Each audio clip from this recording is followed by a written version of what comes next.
Morning bulletin. ఇక వార్తా వివరాల్లోకి వెళ్తే మాజీ ప్రధాని పివి నరసింహారావు తీసుకొచ్చిన ఆర్థిక సంస్కరణల ఫలితమే దేశానికి ఇప్పుడు అనుభవిస్తున్న ముఖ్యమంత్రి చంద్రబాబు వ్యాఖ్యానించారు. ఢిల్లీ పర్యటనలో ఉన్న ఆయన పివి మ్యూజియంలో జరిగిన పీఎం లెక్చర్ సిరీస్ 6వ ఎడిషన్ కార్యక్రమంలో పాల్గొన్నారు. Life and legacy of PV అంశంపై ప్రసంగించిన సీఎం పివి నరసింహారావు గొప్ప రాజనీతిజ్ఞుడని కొనియాడారు. ప్రధానిగా లైసెన్స్ రాజ్ నిబంధనల నుంచి దేశాన్ని బయటకు తీసుకొచ్చిన ఘనత ఆయనదన్నారు. ఆర్థిక సంస్కరణలతో అభివృద్ధికి బీజం వేసిన ఘనత పివిదేనన్నారు. ఈ సంస్కరణలు దేశానికి గేమ్ చేంజర్గా నిలిచాయని చెప్పారు. అప్పటి నిర్ణయాలు ఇప్పటి భారత ఆర్థిక వ్యవస్థను బలోపేతం చేశాయన్నారు. భవిష్యత్తు యువతకు పివి జీవితం స్ఫూర్తిగా నిలుస్తుందన్నారు. ఈ కార్యక్రమంలో పలువురు రాజకీయ ప్రముఖులు పాల్గొన్నారు.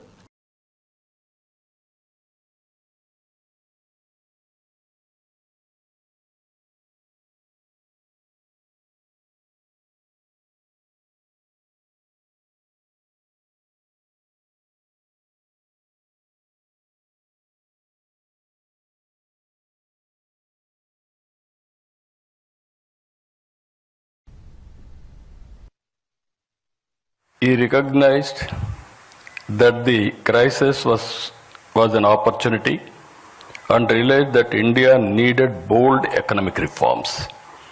He went ahead and launched the economic reforms, launched the historic economic reforms, that is 1991. He has changed the future of India. We are all here today. We are enjoying the benefits of his economic reforms. The fruits of his reforms, according to me, is a game changer. China Deng Xiaoping was respected in that angle. India's Deng Xiaoping, PV Narasimha Rao, nobody can forget his contribution for the nation. It is important to note that he was heading a minority government, not comfortable government. To bring in bold reform, political consensus is required.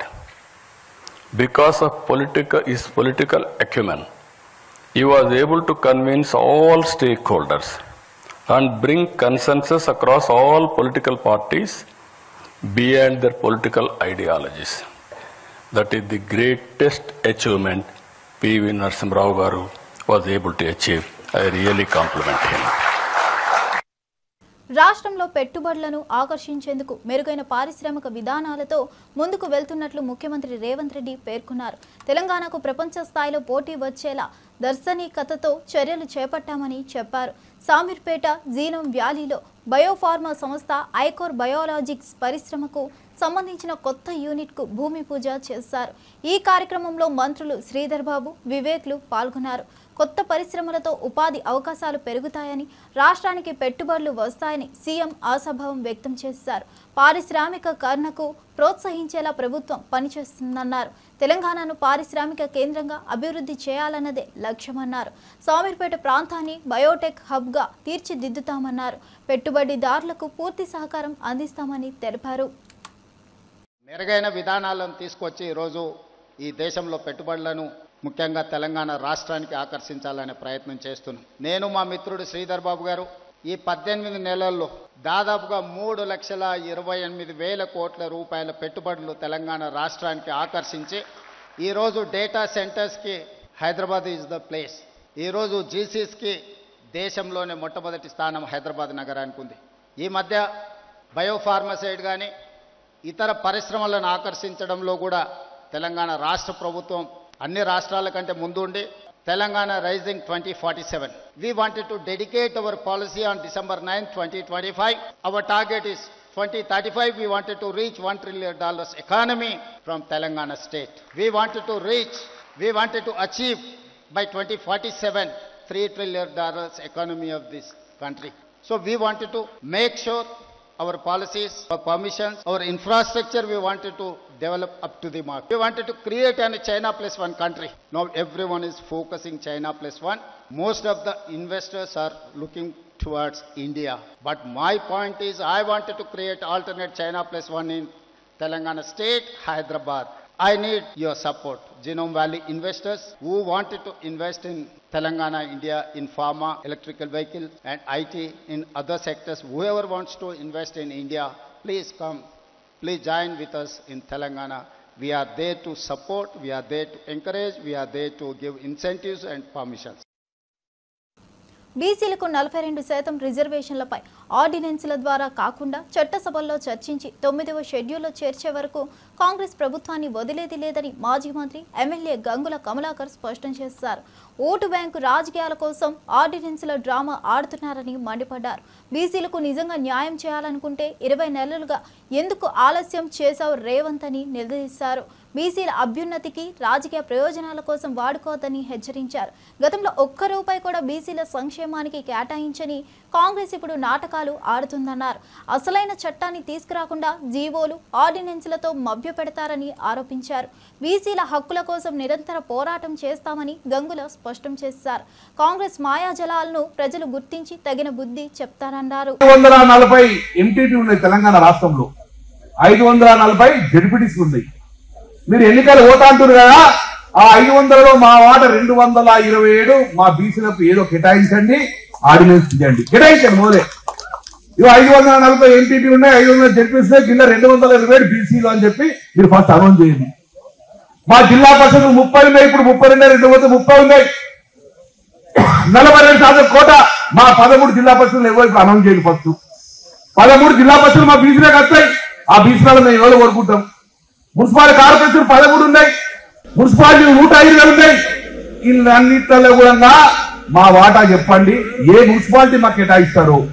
12,750 సర్పంచులు ఉన్నారు, మా వాటా మాకు కేటాయించి ఇవన్నీ కూడా మీ బీసీలకు ఇస్తామని చెప్పేసి ఆ ఆర్డినెన్స్ ద్వారా గీసిన తర్వాతనే ఎన్నికల బోండి కానీ మేము జీవో ఇస్తాం, ఆర్డినెన్స్ చేస్తాం, ఎవరో కోటుపై ఆవుతాం మేమేం చేయాలని మోసపుచ్చే ప్రయత్నం చేయకు. మీరు మోసపుచ్చే విధంగా మోసపోయే పరిస్థితి లేదు. గత కొన్ని రోజులుగా పేర్ని నాని చేసిన వ్యాఖ్యలపై మంత్రి కొల్లు రవీంద్ర తీవ్రంగా మండిపడ్డారు. మచిలీపట్నంలో ఏర్పాటు చేసిన మీడియా సమావేశంలో ఆయన మాట్లాడుతూ అవివేక పురాతనమైన వ్యాఖ్యలు చేయడం పేర్ని నానికి అలవాటేనన్నారు. రాష్ట్రాన్ని అభివృద్ధి పదంలో తీసుకెళ్తున్న చంద్రబాబు ప్రభుత్వం మీద విమర్శలు చేయడం వారి పరిపాటి అయిపోయిందన్నారు. అధికారంలో ఉన్నప్పుడు ప్రజల్ని పట్టించుకొని నాని ఇప్పుడు నిరాధార ఆరోపణలు చేయడం సరికాదని స్పష్టం చేశారు. అసత్య ప్రచారాలతో ప్రజలను దారి మళ్లించే ప్రయత్నాలు ఫలించవని హెచ్చరించారు. ప్రభుత్వం ప్రతి సమస్యపై చిత్తశుద్ధితో స్పందిస్తుందని, అదే తెలుగుదేశం విధానం అన్నారు. రాజకీయ లబ్ధి కోసం వాడే భాష విమర్శలతో బదులు ప్రజల అవసరాలపైనే దృష్టి పెట్టాలని సూచించారు. రాష్ట్ర అభివృద్ధిని అడ్డగించే ప్రయత్నాలకు ప్రజలే తగిన సమాధానం చెప్తారని పేర్కొన్నారు. రాష్ట్రంలో గౌరవ ముఖ్యమంత్రి చంద్రబాబు నాయుడు గారు, ఉప ముఖ్యమంత్రి వర్యులు పవన్ కళ్యాణ్ గారు, మరి యువ నాయకుడు నారా లోకేష్ గారు, మరి అందరం కూడా ప్రభుత్వంలో ఉన్నటువంటి అధికారులు, ప్రజాప్రతినిధులు ఒక బాధ్యతాయుతమైనటువంటి పరిపాలన ఈ రాష్ట్రంలో అందించడానికి సంవత్సర కాలంగా అహర్నిశలో కష్టపడి ఇవాళ గాడి తప్పినటువంటి పరిపాలనని గాడిలో పెట్టడం, సంక్షేమ అభివృద్ధి కార్యక్రమాలు అమలు చేయటం, ఇవాళ ప్రజల్లో చాలా ఆనందంగా ప్రజలందరూ కూడా ఉన్నారు. కానీ ఈ రాష్ట్రంలో ఆనందంగా లేనటువంటి ఒకే ఒక వ్యక్తి జగన్మోహన్ రెడ్డి. ఆ జగన్మోహన్ రెడ్డికి ప్రజలు చల్లగా ఉంటే ఆయన కడుపు మంట, కళ్ళలో నిప్పులు పోసుకుంటున్నాడు. ఆ కళ్ళలో నిప్పులు పోసుకుని వైఎస్ఆర్ పార్టీని నాయకులకి అచ్చోసిన ఆంబోతుల్లాగా తయారు చేసి అచ్చేసి పంపిస్తున్నాడు అందరి రోడ్ల మీద. ఇవాళ కొంతమంది నాయకులు, వైఎస్ఆర్ పార్టీలో అందరినీ అనగా కొంతమంది నాయకులు మళ్ళీ బరి తెగించి తల్లికి తండ్రికి అమ్మకి కూడెట్టని నాయకులు ఇదంతా ఎలక్షన్స్ ముందు చూసాం. ఆ కొడుకుని అందరూ ఎక్కించాలని అక్రమ సంపాదన. నేను అడుగుతా ఉన్నా, బీఆర్ఎస్ నేత జగదీష్ రెడ్డికి కాంగ్రెస్ ఎమ్మెల్యే వేముల వీరేశం ఓ గట్టి సవాల్ విసిరారు. సూర్యాపేటలో తాను రాజీనామా చేసి గెలిస్తే శాశ్వతంగా రాజకీయాల నుంచి తప్పుకుంటానని ప్రకటించారు. వచ్చే ఎన్నికల వరకు ఎందుకు ఆగాలి? రేపే రాజీనామా చేసి పోటీ చేద్దామంటూ తలకెత్తిన ఛాలెంజ్ విసిరారు. తనపై వేసే ఆరోపణలు మానుకోవాలని హెచ్చరించిన వీరేశం సీఎం రేవంత్ రెడ్డి గురించి ఎంత తక్కువ మాట్లాడితే అంత మంచిదని స్పష్టం చేశారు. ప్రజలు ఇచ్చిన తీర్పును అవమానించటమే కాకుండా ఓటర్ల మద్దతును తక్కువ అంచనా వేస్తున్నారని మండిపడ్డారు. బీఆర్ఎస్ నేతలు చేసిన పనులే ప్రజలు గుర్తించుకొని తగిన శిక్ష విధించారని వ్యాఖ్యానించారు. రాజకీయంగా ఎదురుకాలేక మాటల యుద్ధానికి దిగుతున్నారంటూ విమర్శలు చేశారు. ప్రజలు సూర్యాపేటలో ఎవరు నమ్మారో ఎన్నికల్లో స్పష్టంగా చూపించారని చెప్పారు. ఇకపోతే మహాన్ బాబులనే ఓడగొట్టినాను, చిత్తు చేసినాను అంటున్నావు. సరే, నువ్వు మహాన్ బాబులనే చిత్తు చేసినావు కదా. నువ్వు నిజంగా అంత మునగాడివి అయితే, అంత చేతనైనడివి అయితే స్పీకర్ ఫార్మేట్లో నువ్వు రాజీనామా చేసిరా. రాజీనామా చేసి ఇప్పుడు సూర్యాపేటలో గెలువు. నువ్వు సూర్యాపేటలో రాజీనామా చేసి గెలిస్తే నేను శాశ్వతంగా రాజకీయాల నుంచి తప్పుకుంటా. నేను సిద్ధం. నువ్వు సిద్ధమేనా? నువ్వు నెక్స్ట్ నల్గొండలో కాంగ్రెస్ పార్టీని చిత్తుగా ఓడిస్తానంటున్నావుగా. నెక్స్ట్ ఎందుకు? ఇంకా 3 ఏళ్ళ పైచిలుకు ఆగాలంటే చాలా టైం ఉంది కదా.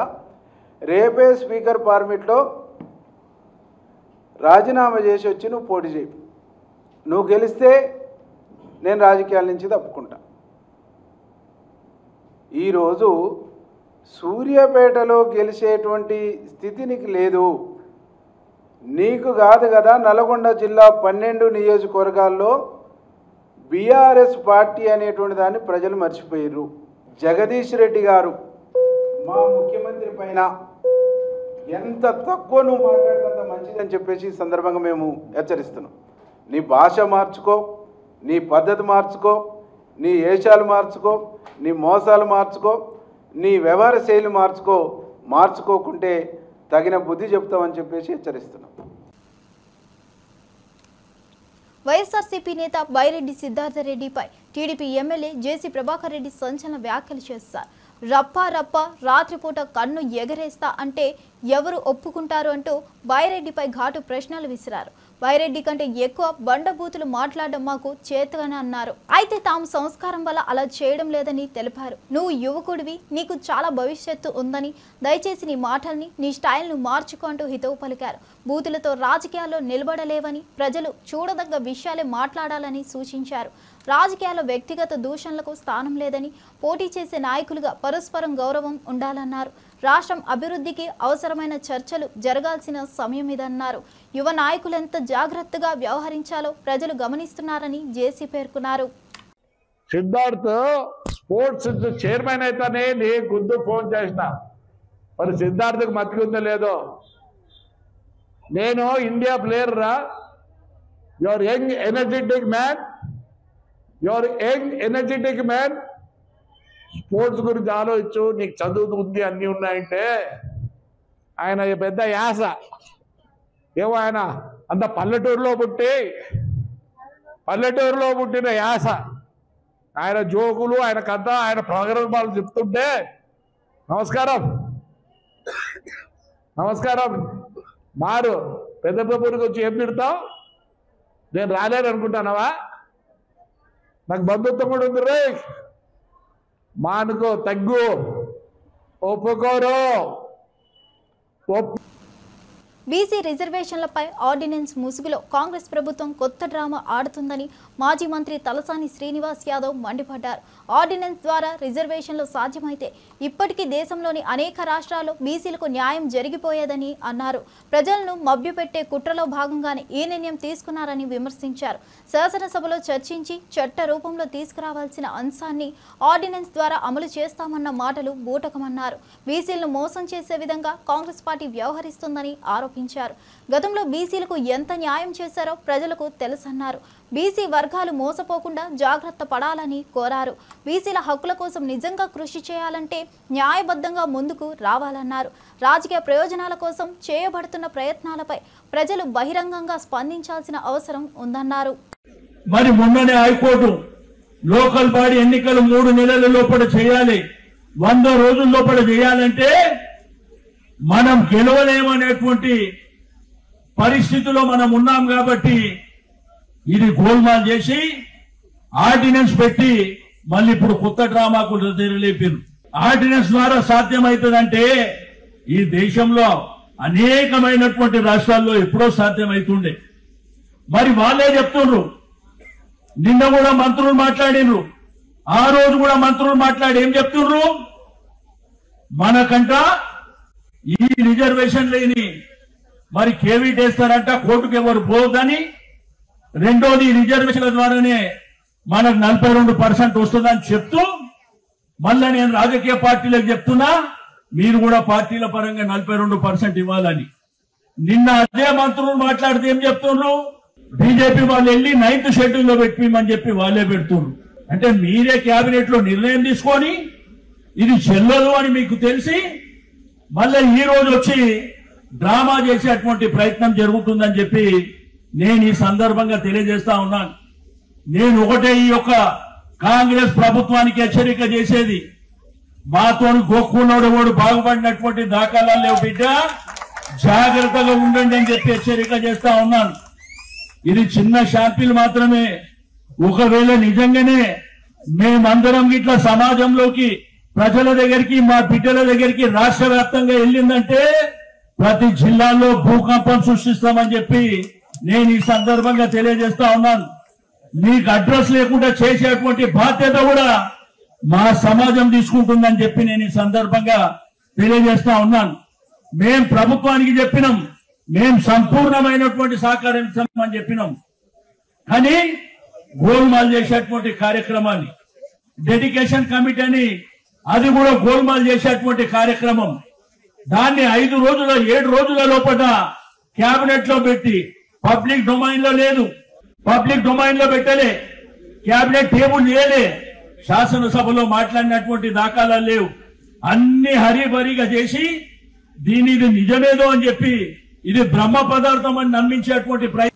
కరువు వల్ల ఏర్పడే దుర్భిక్ష పరిస్థితులను ఎదుర్కోవాలంటే నదుల అనుసంధానం ఒక్కటే శాశ్వత పరిష్కారమని జల వనరుల శాఖ మంత్రి నిమ్మల రామానాయుడు పేర్కొన్నారు. విజయవాడలో ప్రఖ్యాత ఇంజనీర్ డాక్టర్ కేఎల్ రావు 124వ జయంతి సందర్భంగా నిర్వహించిన కార్యక్రమంలో మంత్రి పాల్గొన్నారు. దుర్గాఘాట్లోని కేఎల్ రావు ఘాట్ వద్ద ఆయనకు పుష్పాంజలాలు అర్పించి నివాళులర్పించారు. నీటి నిర్వహణలో కేఎల్ రావు చూపిన దారిలోనే ఈ తరం ముందుకు సాగాలని మంత్రి అభిప్రాయపడ్డారు. రాష్ట్రంలోని నదుల అనుసంధానంపై ప్రభుత్వం దృష్టి సారించిందని, భవిష్యత్ తరాలకు నీటి సమస్యలు లేకుండా చూడాలన్నదే లక్ష్యమని తెలిపారు. కేఎల్ రావు ఆశయాలను నెరవేర్చడమే ఆయనకు ఇచ్చే గొప్ప నివాళి అవుతుందని అన్నారు. నీటి ప్రాజెక్టులకు ప్రాధాన్యత ఇస్తూ వ్యవసాయ రంగాన్ని బలోపేతం చేయాలన్నారు. అనుసంధానం అనేటువంటి కార్యక్రమానికి శ్రీకారం చుడుతూ ఉన్నారు. దీనికి ఆద్యులు కేఎల్ రావు గారు అనే విషయాన్ని ఈ సందర్భంగా గుర్తు చేసుకోవాలి. ఒక నదీ పరివాహక ప్రాంతంలో అధిక వర్షాలుండి ఇంకొక నదీ పరివాహక ప్రాంతంలో వర్షాలు తక్కువగా ఉన్నటువంటి పరిస్థితుల్లో అక్కడి కరువు కాటకాలు, దుర్భిక్ష పరిస్థితుల నుంచి ఆ ప్రాంతాన్ని కాపాడాలనంటే నదుల అనుసంధానం ఒక్కటే మార్గం. కరువు కాటకాల నుంచి, దుర్భిక్షమైనటువంటి పరిస్థితుల నుండి గనులు, కార్మిక, ఉపాధి శిక్షణ మరియు ఫ్యాక్టరీ శాఖ మంత్రి గడ్డం వివేక్ వెంకటస్వామి పారిశ్రామిక అభివృద్ధిపై కీలక వ్యాఖ్యలు చేశారు. రాష్ట్రంలో పారిశ్రామిక రంగాన్ని వేగంగా అభివృద్ధి చేస్తే గణనీయమైన ఉపాధి అవకాశాలు సృష్టించవచ్చని పేర్కొన్నారు. యువతకు ఉద్యోగాలు కల్పించాలంటే నూతన పరిశ్రమలకు స్థలం, మౌలిక సదుపాయాలు కల్పన కీలకమన్నారు. పారిశ్రామిక వృద్ధితో పాటు స్థానికులకు ఉద్యోగాల్లో ప్రాధాన్యం ఇచ్చేలా చర్యలు తీసుకుంటామని తెలిపారు. టెక్నికల్ ట్రైనింగ్తో కౌశల్యాన్ని పెంచి పరిశ్రమల్లో ఉద్యోగ అవకాశాలకి అనుగుణంగా శిక్షణ ఇవ్వనున్నట్లు వెల్లడించారు. రాష్ట్రాభివృద్ధికి పారిశ్రామిక రంగం ప్రధాన చక్రంగా మారాలన్నదే తమ ప్రభుత్వ ధ్యేయమన్నారు. ఇప్పటికే ఎన్నో పరిశ్రమలు తెలంగాణ వైపు రాబోతున్నాయని, దీన్ని మరింత ముందుకు తీసుకెళ్లేందుకు ప్రయత్నాలు కొనసాగుతున్నాయని పేర్కొన్నారు. It's a honor to be here today because I've known Anand for many years. He's a very dynamic personality. Although the families knew each other very well since my father and his father's days, but being close friends, I have seen the passion and the hard work he has put in growing this industry, starting from a sugar industry, and it is amazing that the new technology which he has introduced in this plasma fractionization is really a product for the future.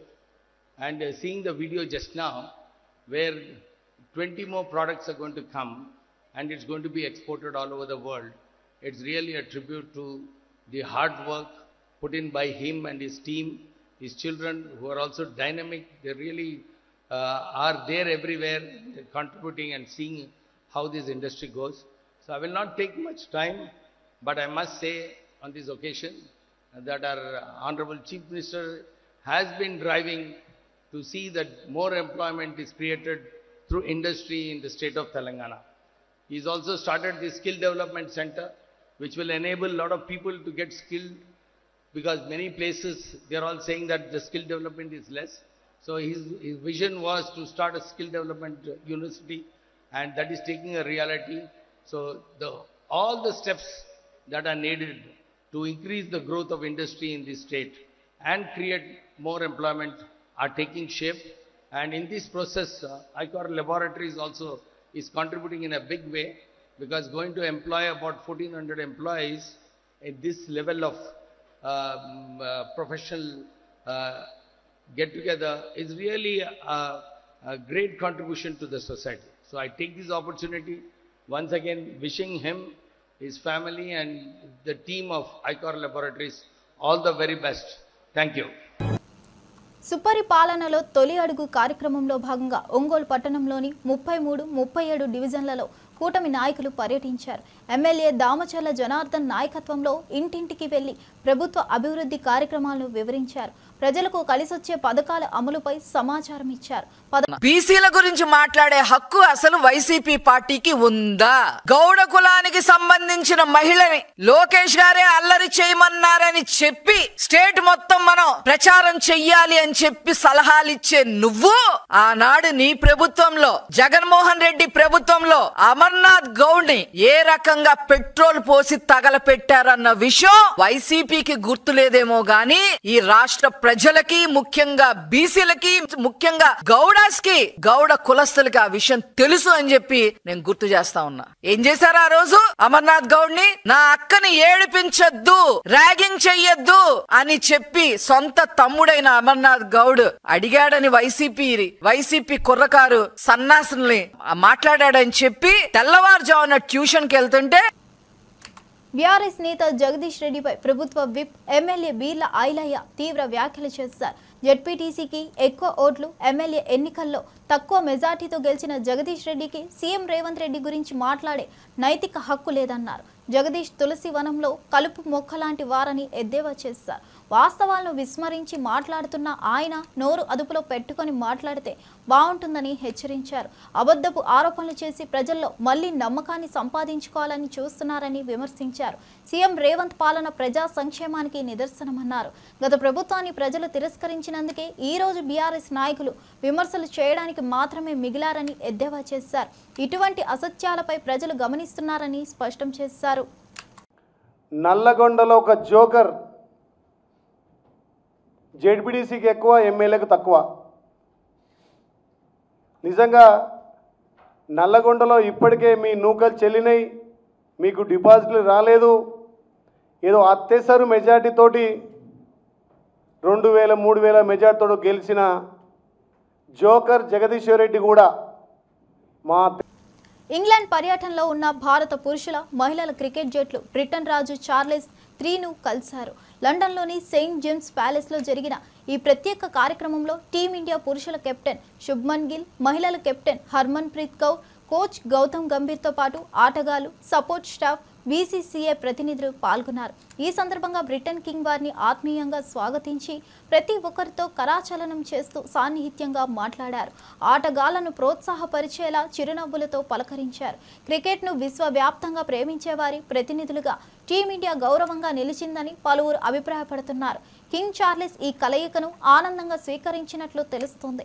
భారత క్రికెట్కు అంతర్జాతీయంగా మద్దతు పెరుగుతున్న సందర్భంలో ఈ కలయికకు ప్రత్యేక ప్రాధాన్యత ఏర్పడింది.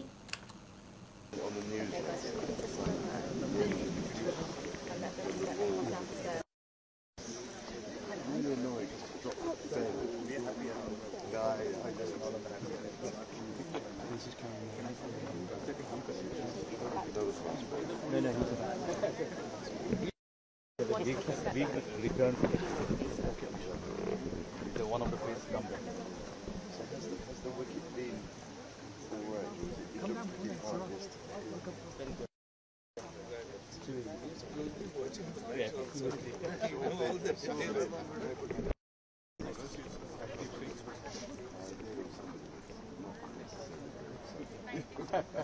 With the bag?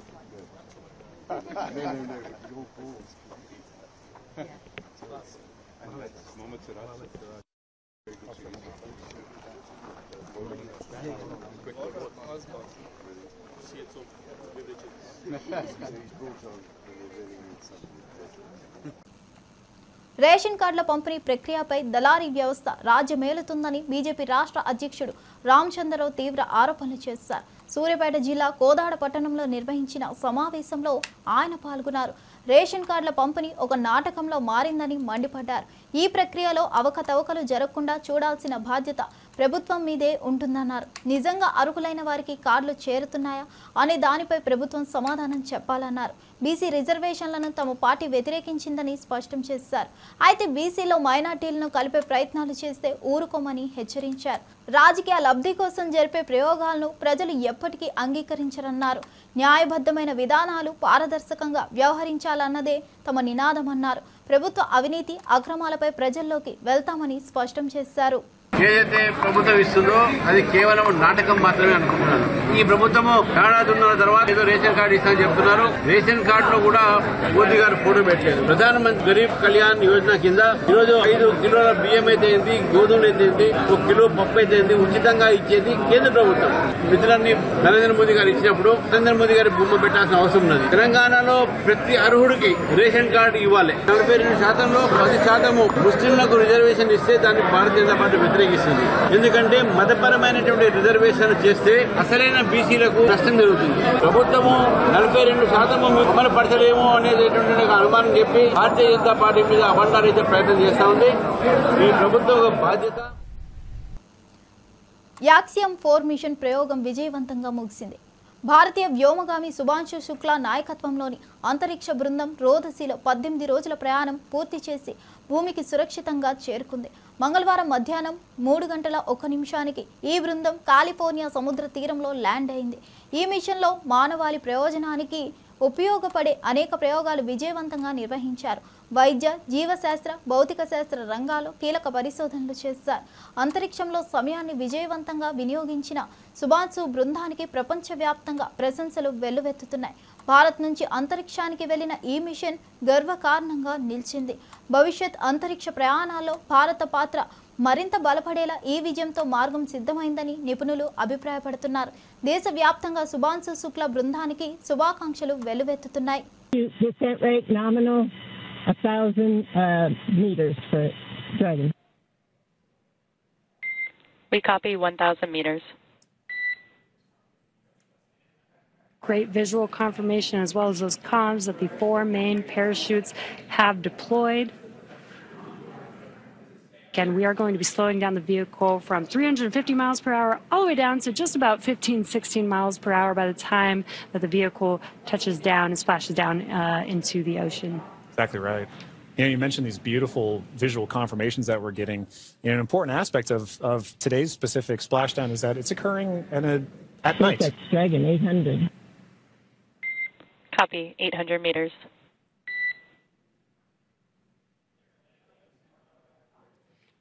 Commander Peggy Whitson confirming the spacecraft's altitude as it's making its descent into the Pacific Ocean just off the coast of San Diego in Southern California.